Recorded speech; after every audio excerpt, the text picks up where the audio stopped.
નમસ્કાર. ગયા એપિસોડમાં આપણે ગોપી ગીતની પૂર્વ ભૂમિકા બાંધી અને ગોપી ગીતના પૂર્વ ભૂમિકામાં રહેલા જાત જાતના રહસ્યો, ખાસ કરીને લાગણીના રહસ્યો ને સમજવાનો પ્રયત્ન કર્યો. અજબ ગજબની લાગણીઓ છે આપણી અંદર. દુઃખની લાગણી છે, અભિમાનની લાગણી છે, ઈર્ષાની લાગણી છે, અધિકારની લાગણી છે. અને આ બધી લાગણીઓ હોય એટલે ભગવાન આઘા ખસી જાય છે. નમ્રતા એક જ જોઈએ, બસ નિષ્ઠા જોઈએ ને નમ્રતા જોઈએ. આ બે હોય તો ભગવાન તરત તમારા થઈ જાય છે. આવી વાત છે. એટલે થયું છે એવું કે પહેલા ગોપીઓમાં અધિકારની લાગણી જન્મી છે. એ અધિકારના લીધે અભિમાન જન્મ્યું છે. અભિમાન એનું થયું છે કે ભગવાન જતા રહ્યા છે રાધા રાણીને લઈને. એટલે ગોપીઓને પહેલા તો દુઃખ લાગ્યું છે, પછી ઈર્ષા જન્મી છે. એ ઈર્ષામાંથી વિષાદ થયો છે જબરજસ્ત. અને ત્યાં રાધા રાણીની અંદર ફરીવાર અધિકારની ભાવના જન્મી છે, તો શ્રી કૃષ્ણ એમનાથી પણ અળગા થઈ ગયા છે. જો અધિકારથી ભગવાન આટલા રાધા રાણીથી અલગા થઈ જાય તો આપણે કોણ છીએ? આ સમજવું મર્મની વાત છે. અને ત્યારબાદ શ્રી કૃષ્ણને વિરહથી થયેલા આ રાધા રાણી ને ગોપીઓ બધી ભેગી થઈ અને યમુના કિનારે આવી અને શ્રી કૃષ્ણના વિરહમાં જે ગીત ગાય છે તે આપણું ગોપી ગીત છે. આજે ગોપી ગીત સાંભળવું છે. હું સંસ્કૃતમાં ગાવાનો નથી એવી વાત કહી ચુક્યો છું. ગુજરાતીમાં જ વાત કરવી છે. એટલે એની આજે ચર્ચા કરવી છે. ગોપીઓ કહે છે કે હે પ્રિય, શરૂઆત જ ત્યાંથી કરે છે. હે પ્રિય, પ્રેમમાં પડેલી છે. કહે છે હે પ્રિય, તમારો વ્રજભૂમિમાં જન્મ અત્યંત ગૌરવ અપાવી ચુક્યો છે અમને. એટલે ભાગ્ય દેવી, તમારો જન્મ થયો ત્યારથી અમારી સાથે અહીંયા છે. તમારી ખાતર જ અમે, તમારા સમર્પિત સેવકો, અમારા જીવનને ચલાવીએ છીએ. અમે તમને બધે જ શોધ્યા. તેથી હવે કૃપા કરીને તમારી જાતને અમારા સમર પ્રકટ કરો. ખ્યાલ આવી ગયો છે કે આપણે તો બહુ જોર કાઢી લીધું. એવું સમજ્યા કે અધિકારની ભાવના છે, તમે અમારાથી બંધાયેલા છો. પણ ભૂલ થઈ ગઈ ભગવાન. ખરેખર તો અમે તમારાથી બંધાયેલા છીએ. સુરેશ દલાલે કીધું છે કે અમે તમારી વાંસળીઓને, તમે અમારા સૂર, ઓ શ્યામ ઓ સાંવરિયા. એવી વાત છે કે તમે અમારી સાથે ને નહીં, તમે શ્વાસથી દૂર, શ્યામ ઓ સાંવરિયા. એટલે કહે છે કે શ્રી કૃષ્ણ, તમે જ્યારે અમારી પાસે આવ્યા છો ત્યારે આ બધું થયું છે. એટલે તમે હવે પ્રગટ થાઓ, અમારાથી કંઈ થઈ શકવાનું નથી. નિર્મળતા આવી ગઈ છે. ભાન પડી ગયું છે કે અધિકાર શું છે. જેવું અહંકાર આવ્યો છે, અધિકારની ભાવના આવી છે કે શ્રી કૃષ્ણ જતા રહ્યા છે. ગોપીઓ કહે છે કે હે પ્રેમના સ્વામી, સૌંદર્યમાં તમારી નજર સરળ શરદ ઋતુના તળાવમાં સૌથી સુંદર સૌથી સંપૂર્ણ કમળને પણ પાછળ છોડી દે છે. એ વરદાન આપનાર, તમે તમારી જાતને મફતમાં કોઈ કિંમત વગર સમર્પિત કરનારી દાસીઓની સાથે આ શું કરી રહ્યા છો? અમને મારી રહ્યા છો. આ હત્યા નથી. હવે જયારે સમર્પણ કરી દીધું છે ને, ત્યારે આ બધી ભાવના જન્મી છે કે કોઈ કિંમત વગર આપી દીધી છે અમારી જાતને. હવે તો એટલે હવે કે છે ભગવાનને કે આ હત્યા કરી રહ્યા છો, આ શું કરી રહ્યા છો તમે? પરાધીન બનીને જીતવાની વાત છે.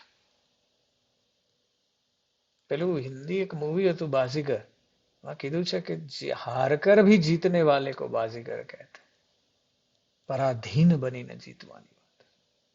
જ્યોતિન્દ્ર દવેની એક સુંદર વાત છે કે જ્યોતિન્દ્ર દવે હતા ખૂબ પાતલા.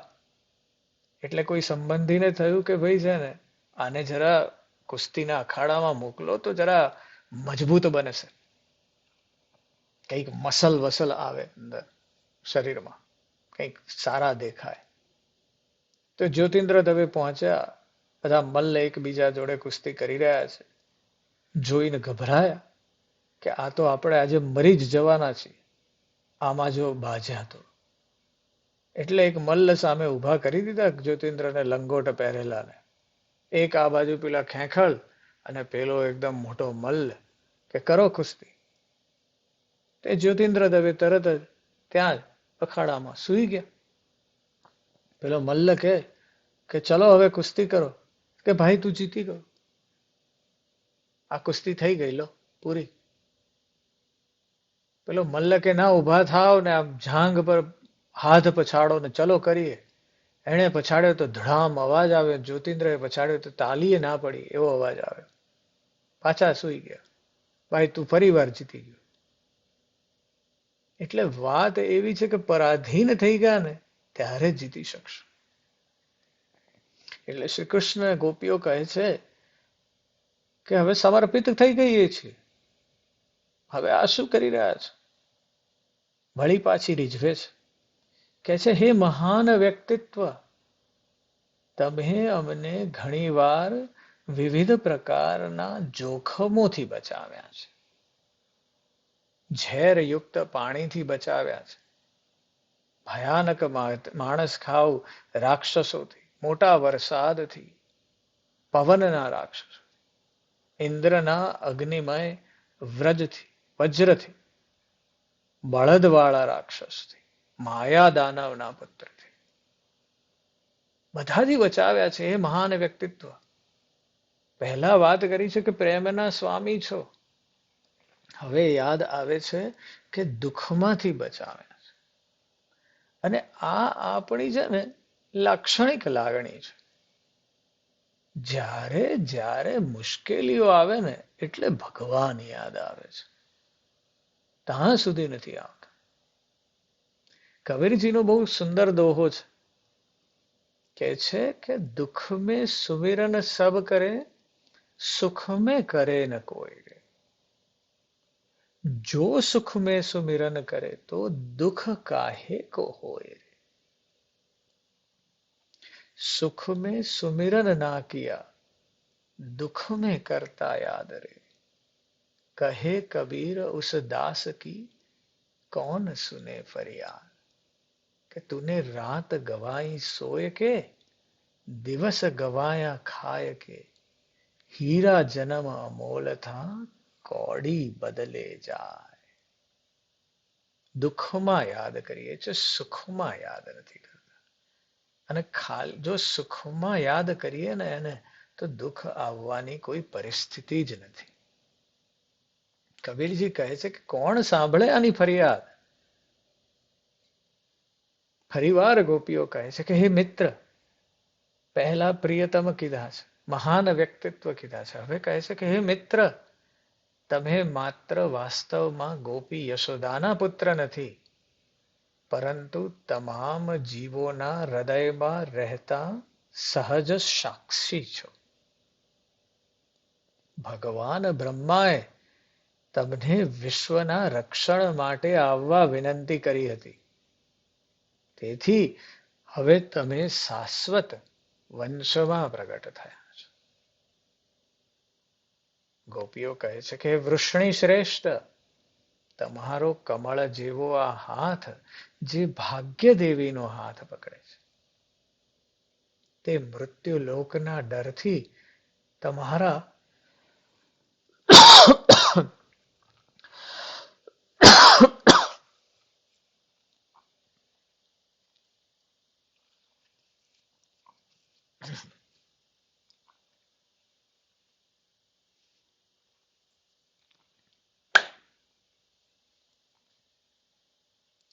ગોપીઓ કહે છે હે વૃષ્ણિ શ્રેષ્ઠ, તમારો કમળ જેવો હાથ જે ભાગ્ય દેવીના હાથ પકડે છે, તે મૃત્યુલોકના ડરથી તમારા ચરણોમાં આવનારાઓને નિર્ભયતા આપે છે.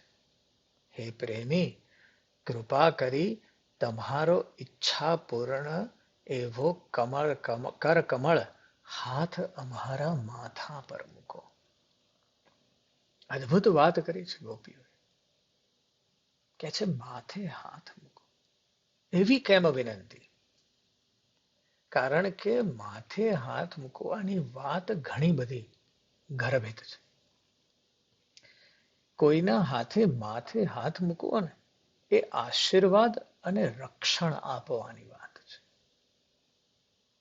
આપણે એવું માનીએ છીએ કે માથું શરીરનું સૌથી ઊંચું બિંદુ છે અને આધ્યાત્મિકતા અને ચેતનાની દ્રષ્ટિએ વિશિષ્ટ સ્થાન ધરાવે છે. એટલે માથાને સ્પર્શ કરીને આપણે સકારાત્મક ઉર્જા, શુભેચ્છાઓ અને રક્ષણાત્મક સ્પંદન પ્રાપ્તકર્તાને સ્થાનાંતર કરીએ છીએ. અને આ તો દિવ્ય આશીર્વાદની વાત છે. એટલે વાત માથે હાથ રાખવા માટે આશીર્વાદ અને રક્ષણની વાત છે. પણ એની સાથે માન અને નમ્રતા પણ જોડાયેલા છે. કોઈના માથાને સ્પર્શ કરવો તે માન અને નમ્રતાનો હાવભાવ છે હિન્દુ સંસ્કૃતિમાં. માથાને સૌથી પવિત્ર ભાગ માનવામાં આવે છે. આત્માનું રહેઠાણ ગણીએ છીએ આપણે મહાત્માને. અને માથાને આપણે ઉચ્ચ ચેતનાનું એ સ્થાન ગણીએ છીએ. એટલે વાત એમ છે કે જ્યારે કોઈ વ્યક્તિના માથા પર હાથ મૂકીએ ત્યારે એની આધ્યાત્મિક મહત્વની માન્યતા દર્શાવીએ છીએ. અને જે વ્યક્તિ આપણા માથા પર હાથ મૂકી રહ્યો છે, આપણે એમ સમજવાનું છે કે આપણે એમની દિવ્યતા અને એમના જ્ઞાનને થોડુંક મેળવી રહ્યા છે. શ્રદ્ધાનો વિષય છે. ત્રીજી તરફ જોઈએ તો માત્ર આશીર્વાદ, રક્ષણ, માન અને નમ્રતાની વાત નથી, પણ ઉર્જાના સ્થાનાંતરની વાત છે. આપણા હિન્દુ ધર્મમાં શારીરિક અને આધ્યાત્મિક બંને પ્રકારની ઉર્જાની વાત કરી છે. અને કોઈના માથાને સ્પર્શ કરવાનું જે કૃત્ય છે ને, એ એક વ્યક્તિમાંથી બીજી વ્યક્તિમાં સકારાત્મક ઉર્જાના સ્થાનાંતર કરવાની રીત છે. સુખાકારીની રીત છે. આધ્યાત્મિક જોડાણની રીત છે. કારણ કે માથાને વિચાર, ચેતના અને બુદ્ધિનું કેન્દ્ર કીધું છે આપણે. અને એટલે કોઈના માથાને સ્પર્શ કરીએ ત્યારે આપણે એ સમજવાનું છે કે આ સ્પર્શ કરનાર અને સ્પર્શ કરાયેલા વ્યક્તિ વચ્ચેની આધ્યાત્મિક જોડાણની વાત છે. એટલે આજથી કોઈને આશીર્વાદ આપો કે કોઈને માથા પર હાથ મૂકો ને, તો આ વિચારીને મૂકવાનો છે કે હું તમારી તરફ મારી ઉર્જાનું સ્થાનાંતર કરવા તૈયાર છું. આધ્યાત્મિક જોડાણ કરવા તૈયાર છું. માન, નમ્રતાની વાત છે. આશીર્વાદ અને રક્ષણની વાત છે. એટલે ગોપીઓ કહે છે કે હે ભગવાન શ્રી કૃષ્ણ, અમારા માથા પર હાથ મૂકી દો. ગોપીઓ કહે છે કે હે વ્રજજનોના દુઃખનો નાશ કરનાર, હે સર્વ સ્ત્રીઓના નાયક, તમારું સ્મિત તમારા ભક્તોના અભિમાન માટે છે. કૃપા કરીને પ્રિય મિત્ર, અમને તમારી દાસીઓ તરીકે સ્વીકારો અને અમને તમારું સુંદર કમળ જેવું મુખનું દર્શન કરાવો. ગોપીઓ કહે છે કે તમારા કમળ જેવા ચરણ સામે શરણ પામેલા તમામ જીવોના પૂર્વ પાપોનો નાશ થાય છે. આ ચરણ જ્યારે ગાયો પાછળ ચાલે છે, એ તો ભાગ્ય દેવીનું નિત્ય નિવાસ સ્થાન છે. તમે એકવાર આ ચરણ કાળીય નાગની ફણ પર મૂક્યા હતા. એ કૃપા કરી અને એ ચરણ અમારી છાતી પર મૂકો. અમારા હૃદયમાંથી કામ વાસનાને દૂર કરો. એટલે પહેલા કીધું છે કે ભાઈ અમારા માથા પર હાથ મૂકો. અને એની આપણે વાત કરી કે કેમ માથા પર હાથ મૂકવાનો. પણ હવે કહે છે કે તમારા ચરણ અમારી છાતી પર મૂકો. માથું જે છે એ આધ્યાત્મક કેન્દ્ર છે. જ્યારે હૃદય જે છે છાતી, એ લાગણીઓ અને ઈચ્છાનું કેન્દ્ર છે. એટલે માનસિકતા અહીંયા જે છે બધું તર્ક છે, જ્યારે અહીંયા બધું છે એ ભાવનાઓ છે, પ્રબળ ઈચ્છાઓ છે. એટલે શા માટે છાતી પર ચરણ મૂકવાના? ગોપીઓ કહે છે કે તમે છાતી પર પગ મૂકો ને, એ અમારું સંપૂર્ણ સમર્પિતતાનું, સમર્પણનું પ્રતીક છે. માથા પર તો હાથ કોઈને મૂકવા દઈએ, પણ છાતી પર પગ મૂકવા દેવો એટલે તમારે નીચા સૂઈ જવું પડે. હવે ત્યારે કોઈ તમારી છાતી પર પગ મૂકે. એનો અર્થ શું થયો? સંપૂર્ણપણે સમર્પણ થઈ ગયું. અત્યંત નમ્રતા અને સમર્પણનો હાવભાવ છે. કૃષ્ણની તરફ સંપૂર્ણપણે અર્પણ કરી દીધી છે પોતાની જાત. એનો દિવ્ય અધિકાર છે અને સ્વીકારી લીધો છે.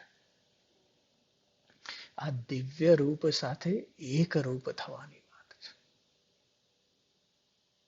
કૃષ્ણને પગને તેની છાતી પર મૂકવાની જે વાત છે, આધ્યાત્મિક એકરૂપતાની વાત છે. કારણ કે આપણે દેવતાઓના પગને પવિત્ર માનીએ છીએ. એટલે જ આપણે એમના ચરણ ને ચૂમીએ છીએ અથવા ચરણને હાથ અડાડીએ છીએ. કારણ કે દિવ્ય અને પૃથ્વી વચ્ચેના જોડાણનું પ્રતિનિધિત્વ કરે છે. એટલે ગોપીઓ તેમના હૃદય પર શ્રી કૃષ્ણ કહે છે પગ મૂકી દો, જેથી આ વ્યક્તિગત જોડાણ એક રૂપ થઈ જઈએ. અને આ પ્રેમ અને ભક્તિનું રૂપક છે. ભાગવત પુરાણની વાત જ આ છે કે ગૂઢતાને સંપૂર્ણ સરળ ભાષામાં સમજાવ. એટલે આ છાતી પર પગ મૂકવાનું આમંત્રણ જે છે એ તમે ત્યારે જ આપી શકો જ્યારે પ્રબળ પ્રેમ હોય, પ્રબળ લાલસા હોય, પ્રબળ ભક્તિ હોય. અને એ રૂપકનું આ પ્રતિનિધિત્વ છે. એટલે ગોપીઓ એ દિવ્ય હાજરીની તરફ જવા માંગે છે. કૃષ્ણ તરફ તેમનું ભાવનાત્મક અને આધ્યાત્મિક જોડાણ જે છે ને એની ઊંડાઈ તરફ જવા માંગે છે. અને જ્યારે તમે કોઈને પોતાની છાતી પર પગ મૂકવાની વાત કરો ને, ત્યારે અહંકાર જતો રહ્યો છે. સાંસારિક ઈચ્છાઓનું અતિક્રમણ થઈ ગયું છે. હવે કશું બાકી રહ્યું નથી. નીચે પડ્યા છે. આવો ભગવાન તમારા પગ અમારી છાતી પર મૂકો. દિવ્ય કૃપાને આમંત્રિત કરવાની વાત. વ્યક્તિગત ઈચ્છાઓ અને મોહના ત્યાગની વાત છે. ભૌતિક પ્રવૃત્તિઓથી બહાર જતા રહેવાની વાત છે. આધ્યાત્મિક અને દિવ્ય જોડાણની વાત છે. મર્મની વાત છે. અને આ જ્યારે શ્રી કૃષ્ણ તમારા પર છાતી પર પગ મૂકી દે એનો અર્થ શું થયો? તમારો આધ્યાત્મિક પુનર્જન્મ થઈ ગયો. અને આ રાસલીલાના સંદર્ભમાં કૃષ્ણ અને ગોપીઓની વચ્ચેની જે આ પરસ્પર ક્રિયાને ઘણીવાર આત્માની ઈશ્વર તરફની યાત્રા તરીકે જોવાની છે. ત્યારે રાસ રચાશે. એટલે ગોપીઓ પોતાના આધ્યાત્મિક પરિવર્તન અને આધ્યાત્મિક પુનર્જન્મની અપીલ કરી રહી છે ભગવાનને કે અમને આ ઉચ્ચ ચેતના તરફ લઈ જાઓ. આ ધરાતલમાં બેઠા છીએ, ઉચ્ચતા તરફ જવું છે. પ્રભુ અંતર્યામી, લઈ જા મને તમસથી દિવ્ય તરફ, એવી વાત છે. ગોપીઓ આગળ કહે છે કે હે કમળ જેવા નેત્ર ધરાવનાર, તમારો મીઠો અવાજ અને મોહક શબ્દો જે બુદ્ધિમાન લોકોના મનને આકર્ષે છે, અમને વધુ ને વધુ મૂંઝવી રહ્યા છે. હે અમારા પ્રિય નાયક, કૃપા કરીને તમારા હોઠના અમૃતથી તમારી દાસીઓનો પુનર્જન્મ કરો. તમારા શબ્દોનું અમૃત અને તમારી લીલાઓનું વર્ણન આ ભૌતિક જગતમાં દુઃખ સહન કરનાર લોકો માટે જીવન અને આત્મા છે. આ કથાઓ જે વિદ્વાન ઋષિઓ દ્વારા પ્રસારિત થાય છે, વ્યક્તિના પાપોનું નાશ કરે છે અને તેમને સારું નસીબ આપે છે. આ કથાઓ સમગ્ર વિશ્વમાં પ્રસારિત થાય છે અને આધ્યાત્મિક શક્તિથી ભરેલી છે. ચોક્કસપણે ઈશ્વરીય સંદેશ ફેલાવનારા લોકો અત્યંત દાનશીલ હોય છે. ગોપીઓ કહે છે કે તમારા સ્મિત, તમારી મીઠી પ્રેમાળ નજર, તમારી સાથે અમે આનંદ માણેલી આ ખૂબ ગાઢ પળો અને ગુપ્ત વાતચીત, આ બધું ધ્યાન કરવા માટે શુભ છે અને તે અમારા હૃદયને સ્પર્શે છે. પરંતુ સાથે સાથે હે છેતરનાર, તેઓ અમારા મનને ખૂબ જ વ્યથિત કરે છે.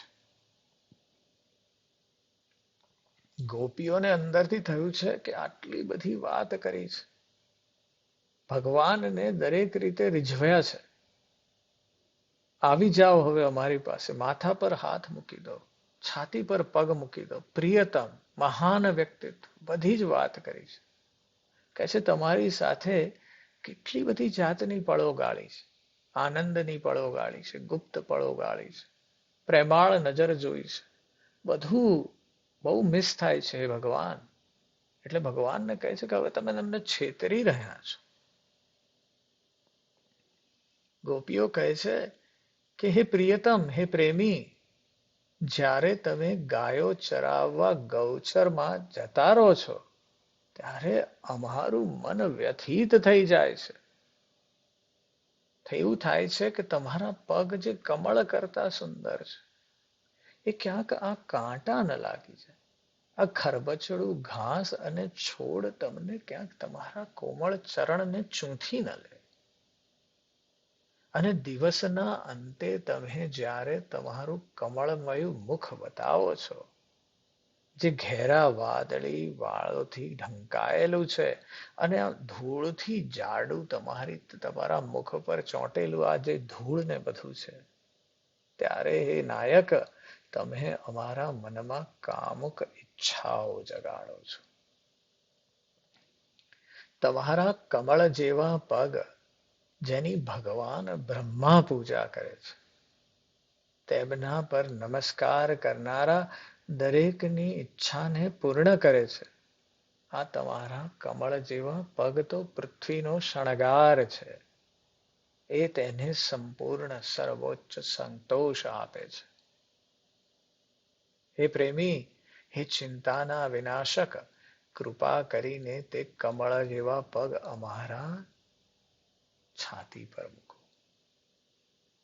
હે નાયક, દયાપૂર્વક અમને તમારા હોઠના અમૃતનું વિતરણ કરો, જે દાંપત્ય સુખ વધારે છે અને દુઃખને જીતે છે.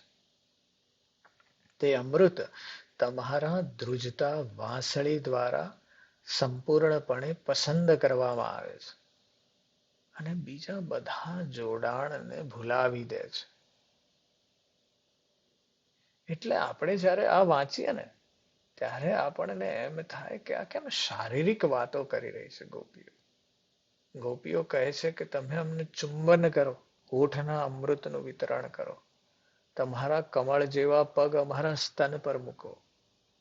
પણ વાત છે એ શારીરિકથી પર છે. આ દૈવી વાત છે, દૈવિક ક્ષણો છે.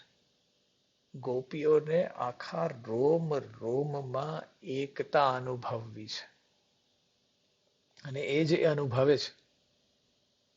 ગોપીઓ કહે છે કે જ્યારે તમે દિવસ દરમિયાન જંગલમાં જાઓ છો ત્યારે એ પળનો નાનો ભાગ પણ અમારા માટે સહસ્ત્રાક્ષ જેટલો લાંબો બની જાય છે, કારણ કે અમે તમને જોઈ શકતા નથી. અને એટલે એક ક્ષણ માટે પણ આંખો બંધ કરવી નથી, બ્લિંક નથી કરવી, કારણ કે જોયા જ કરવા છે. એનું કારણ શું છે કે શું કરવા કહે છે? ગોપીઓ કહે છે કે આ આખો દિવસ આમ આંખો બંધ શું કરવા થાય છે? અમારે પોપચા અવરોધ બની રહ્યા છે. કારણ શું છે કે જેને તમે પ્રેમ કરો છો ને તેની સાથે સમય ખૂબ ઝડપથી પસાર થાય છે. પણ જ્યારે પેલી રાહ જોવી પડે છે ને એટલે અંદર જાત જાતની લાગણીઓ થાય છે. પેલી સુંદર કવિતા છે, મેરા પિયા ઘર આયા, અને એમાં કહે છે કે ભાઈ હવે છે ને ભગવાન, એ ખુદા, એ ભગવાન, એ ઉચ્ચ તત્વ, આ ઘડિયાળને બંધ કરી દો, ધીમી પાડી દો, કારણ કે મારો પ્રિયતમ આવે છે. અને પ્રિયતમ આવે છે એટલે ઝડપથી ઘડિયાળ ચાલવા માંડે છે. એવું નથી કરવું, રોકી દો એને. પેલી હિન્દી સુંદર ગાન છે એવું કે બરખા રાની જરા થમ કે બરસો, કે મારા દિલબરને આવી જવા દો, મારા પ્રેમીને આવી જવા દો. પછી પ્રેમી આવી ગયો એટલે બરખા રાની જરા જમ કે બરસો. કેમ કે હવે જઈ ના શકે, રોકી લેવો છે. બહુ અદભુત વાત છે ગોપીઓની. ગોપીઓ કહે છે કે તમારી સાથેના કલાકો એ તો જાણે ક્ષણભર લાગે છે. તમારી સાથેના દિવસ ઉનાળાના દિવસો જેવા હોય છે. ચારો તરફ સોનેરી ફાલ છે અને આનંદ આનંદ ફૂટે છે. તમારી સાથેના વર્ષો શરદ ઋતુના વર્ષો જેવા હોય છે.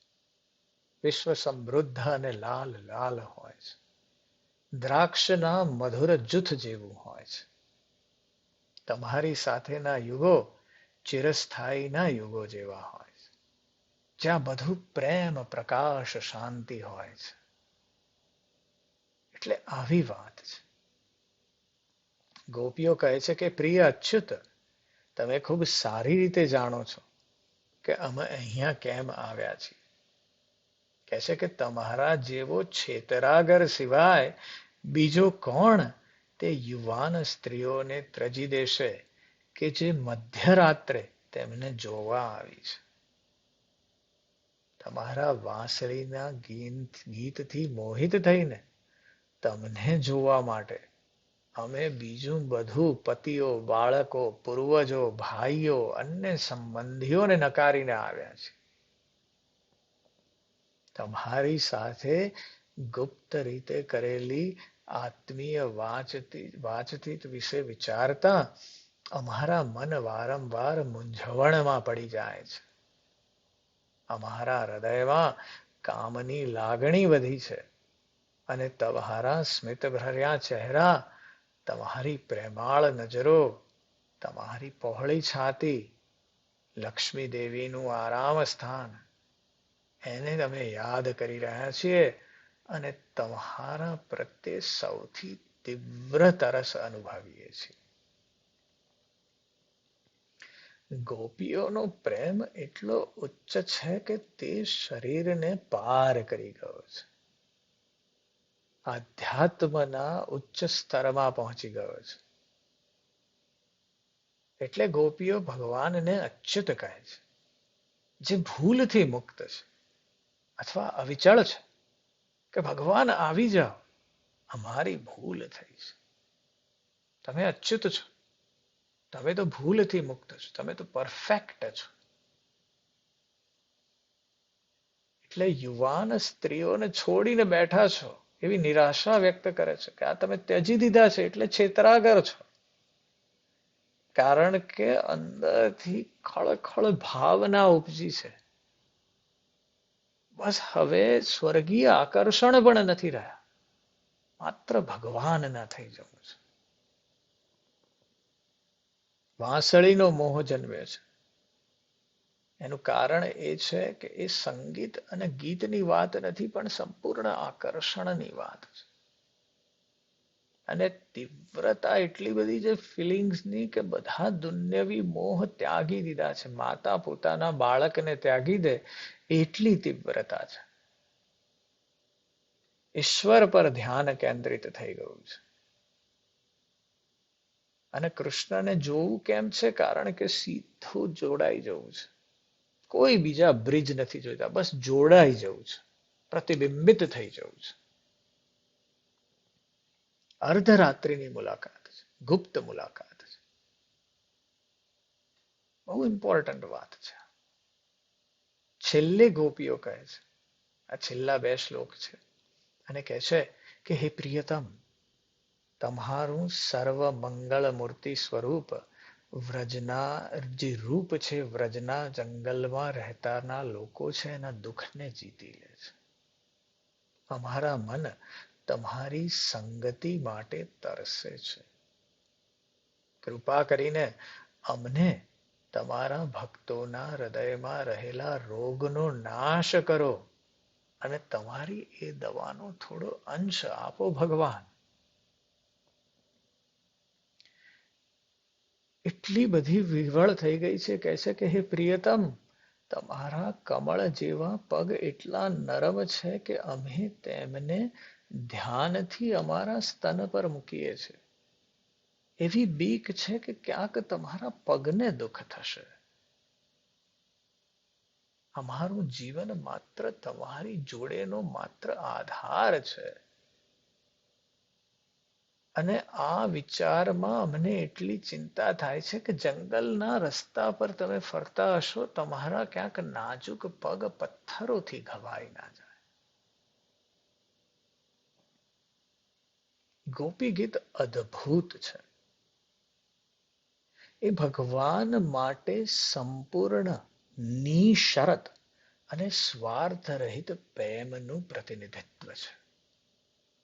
અને આપણે જે અશુદ્ધ આત્માઓ છીએ એના માટે સમજવું ખૂબ મુશ્કેલ છે.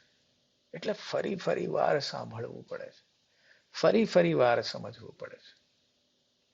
આપણો જે પ્રેમ છે ને ભૌતિક શરતોથી ભરેલો છે. ગોપીઓની જે વાત છે નિસ્વાર્થ પ્રેમની વાત છે. એટલે આપણે આપણા પ્રેમ તરફ, વ્યવહારિક આપણો જે પ્રેમ છે ને એના તરફ વિચારવાનું છે. આપણો પ્રેમ કેવો છે? આપણે એમ કહીએ છીએ કે તમે આ કરો એટલે હું આ કરીશ. ટ્રાન્ઝેક્શનલ છે.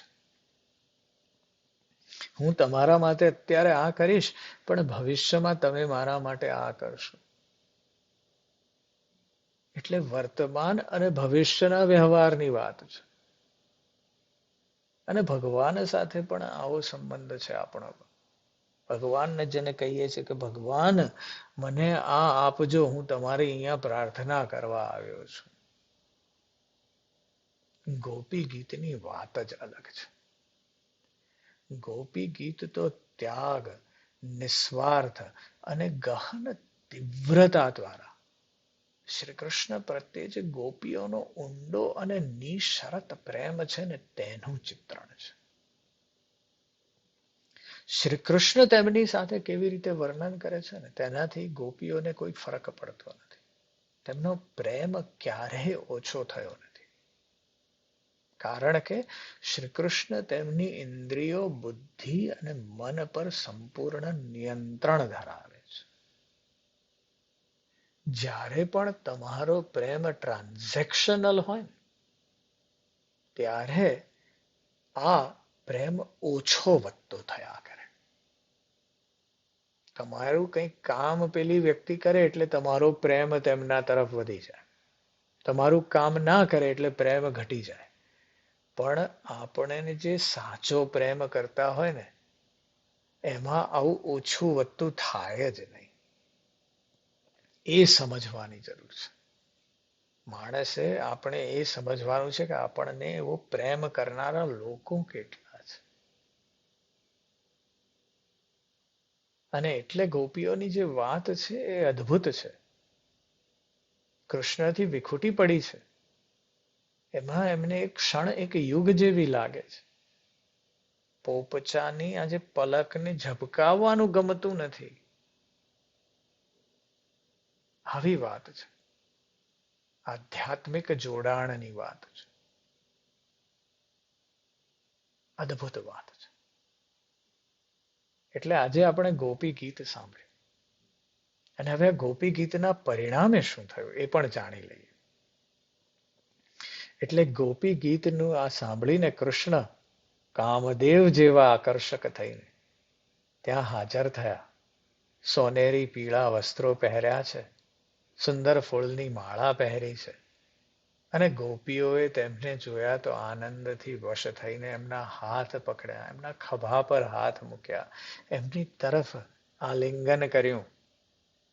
એક ગોપી કૃષ્ણ પ્રત્યે પ્રેમાળ ક્રોધથી પ્રેરિત થઈને તેમના હોઠ ચૂસીને તેમની તરફ આડું આડું જોવા લાગી. એમની નજરો બસ તૃપ્ત જ થતી નહોતી. કૃષ્ણને પોતાના હૃદયમાં મૂકી આંખો બંધ કરીને પોતાની અંદર જ ફરીથી આલિંગન કરવા લાગી. યોગીની જેમ પરમાનંદમાં લીન થઈ ગઈ. કારણ કે હવે પેલો વિરહ જતો રહ્યો છે. અને ત્યારબાદ શ્રી કૃષ્ણ યમુના કિનારે ગોપીઓની સાથે ગયા અને ત્યાં ગોપીઓની સાથે બહુ અદ્ભુત રાસ રચ્યો છે. એ મહારાસની વાત ક્યારેક પછી કરીશું. પણ આજે ગોપી ગીતમાંથી કેટલું બધું શીખવાનું છે. તીવ્ર ભક્તિ શીખવાની છે. ભક્તિ કેવી રીતે કરવી, અચળ ભક્તિની વાત. આપણી શંકા કરવાની જે તકલીફ છે ને, વળતરની અપેક્ષા ધરાવતો પ્રેમ છે ને, એના વિશે વિચાર કરવાનો. આપણી અંદર કેટલી તરસ છે, કેટલી તાલાવેલી છે અને વિખૂટા પડવાની પીડા છે ને એને વિચારવાનું છે. આપણે એ વિચારવાનું છે કે હું આ ત્યાગ અને સમર્પણ કરવા તૈયાર છું કે નહીં. આ નિસ્વાર્થતા આવી જશે ભગવાન તરફ ભક્તિની, એ સમર્પણ આવી જશે તો ભગવાન પણ આવી જશે. અહંકારનું અતિક્રમણ કરવાનું છે. કૃષ્ણ તરફ જે પ્રેમ છે ને શુદ્ધ અને નિસ્વાર્થ છે ગોપીઓનો. આપણે આપણી જાતને જેમ પ્રશ્ન કર્યો આગળ કે હું શું ત્યાગ કરવા અને સમર્પણ કરવા તૈયાર છું, એવી રીતે બીજો પ્રશ્ન કરવાનો છે. હું શું મારો અહંકાર છોડી શકું છું? આપણે આપણી જાતને પૂછવાનું છે કે હું જો ભગવાન સાથે એક થવા માંગુ છું તો હું મારા આત્માના પ્રવાસમાં ક્યાં છું? એટલે ગોપી ગીત આપણને આત્મચિંતન તરફ દોરી જાય છે. આપણી પોતાની ભક્તિ, તરસ, ત્યાગ અને આધ્યાત્મિક દિશા પર પ્રશ્ન કરવા માટેનું આમંત્રણ છે ગોપી ગીત. એટલે હું એવી વિચાર રાખીશ કે તમે પણ આ સતત ચિંતન કરો, ફરી વાર સાંભળો, મનન કરો અને ગોપી ગીતની જેમ જ પોતાની જાતને સમર્પણથી સોંપી અને ભગવાન તરફ આગળ વધવાનું ચાલુ રાખો. એ જરૂરથી મળશે. આજે બસ આટલું જ. હું તમારી અંદર બેઠેલા તે પરમાત્માને પ્રણામ કરું છું. નમસ્કાર.